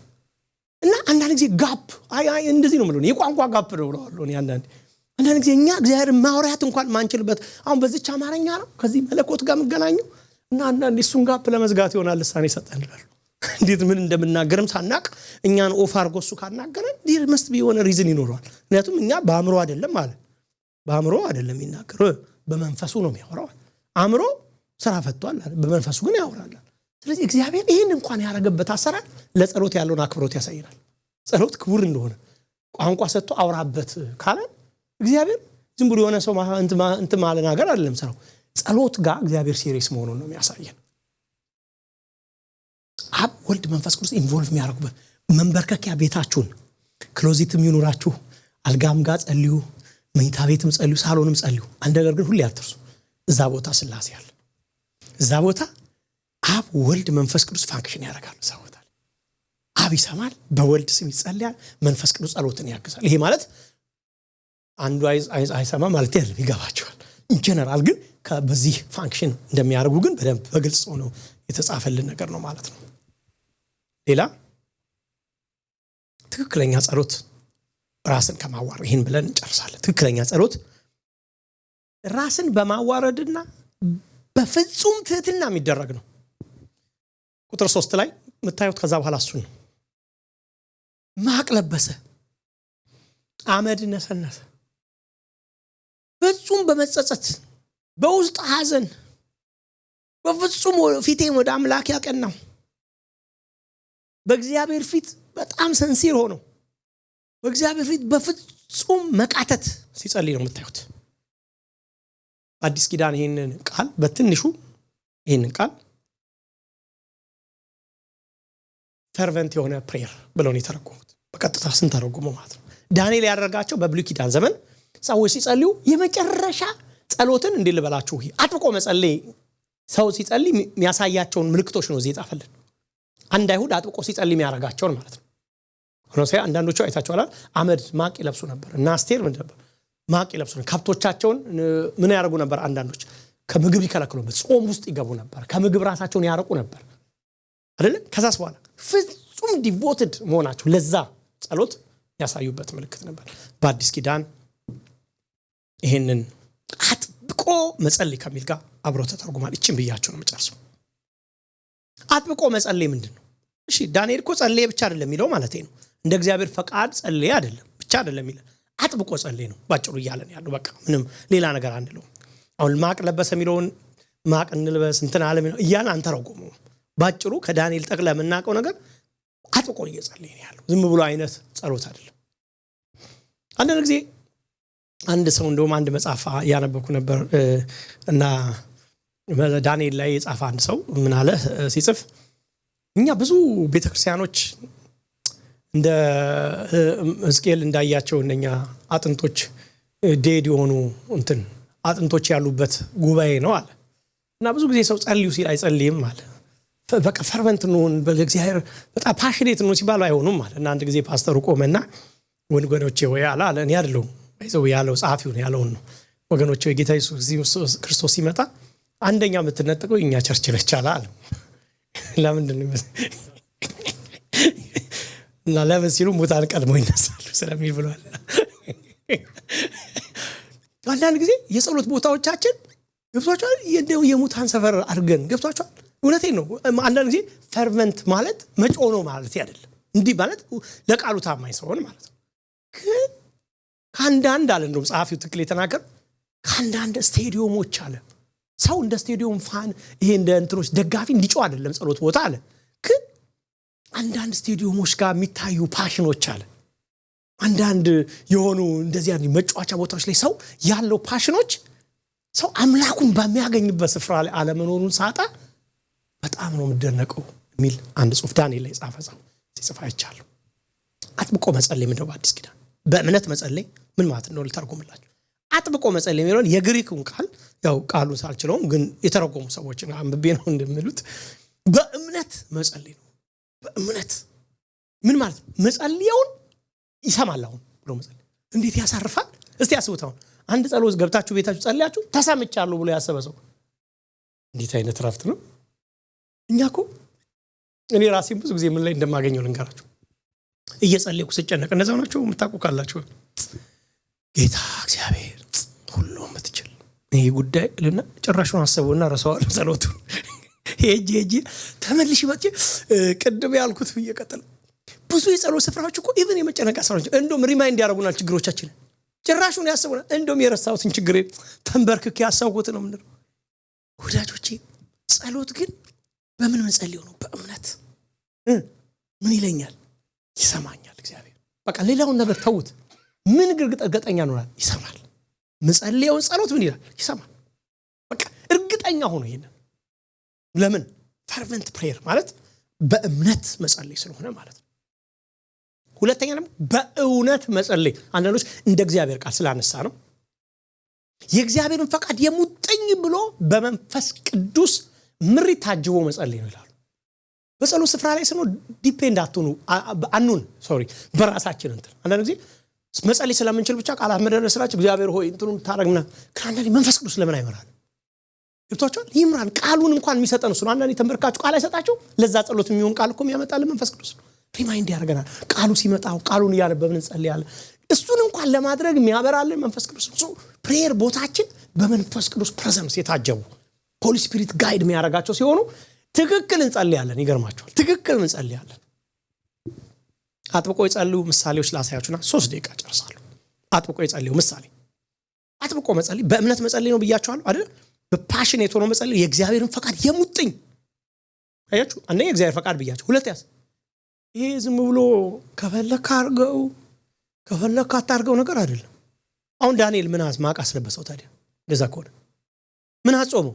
ይብቷችኋል መርሁ እኮ እሱ ነው። ምንስ ለምንድን ነው እያሳያለው? ምንድን ነው ዲተርሚኔሽኑ? እግዚአብሔር ሆይ ብለሃል 70 ዓመት በቃ ደርሷል ጊዜው። እኛ ስንት ነገር ተነግሮልናል። አሁን በአዲስ ኪዳን ማድረግ እንደምንችላቸው የተነገሩ ስንት ነገሮች አሉ። ንገሩኝ። በአዲስ ኪዳን ቤተክርስቲያን በምን ፓወር እንደምታገለግል አልተነገረንም? በመጨረሻው ዘመን እግዚአብሔር የሚያፈሰው ነገር እንዳለ አልተነገረንም? ውረሱ ብሎ እግዚአብሔር የሰጠ ነገር እንዳለ አልተነገረንም? መውረስ የምንችለው ወተን እግዚአብሔር ፈቃዱ አይደለም ብዙዎችን ማዳን?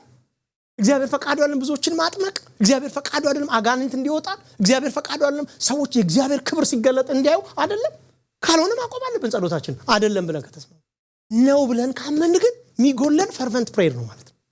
ይገለጥ። ለዚህ እኮ ነው አንዳንድ በጣም የፕሬየር ያሉ ጾም ጸሎት ያሉባቸው ቦታዎች ወዳጆች፣ እኛ ጾም ጸሎት እንግዲህ አላችሁ እናንተ በጾም ጸሎት ጊዜ የምታዩት እንኳን ኃይል ሴንስ አታደርጉትም? ፕሬየር ጾም ጸሎት ላይ እንኳን ስንሆን ቤቱ ነው ሼክ ያደርግብኝ። እውነቴን ነው። ራሳችሁ እንኳን አይሰማችሁ? በጾም ጸሎት ውስጥ ያሁን ቤተክርስቲያኗ እንትኑ ራሱ የጉባኤው እንትኑ ይቀየር። ምንድን ነው የሆነው ብትሉ ምን እንኳን አልሆነ። እግዚአብሔርን የሙጥኝ እያነስን መጣ እኮ ነው። እግዚአብሔር ይርዳኔ። ይሄን ቃል እያሰብኩኝ 40 ቀን መጸለይ አለብን ወደፊት። ጌታ ኢየሱስ ክርስቶስ እንደጸለየው 40 ቀን 40 ሌሊት መጸለይ በውሃ መጸለይ አለብን። ለእንትን እንኳን ነው ይሄ ዝም ብሎ እንትን ስለተደረገ አይደለም ማለት በጣም እየጨመርን እንደውም የእግዚአብሔርን ነገር ሲክ እያደረግን ኖ ጌታ ሆይ ምንልበት አይ ቲንክ ከዚህ በላይ አላድክማችሁ ሰው የሚሰማበት ሌቭልም ስላለ የሚቀጥለው ሳምንት 3 ሰዎችን አሳያችሁና እንቀጥላለን። መጀመሪያው ሐናን አሳያችኋለሁ።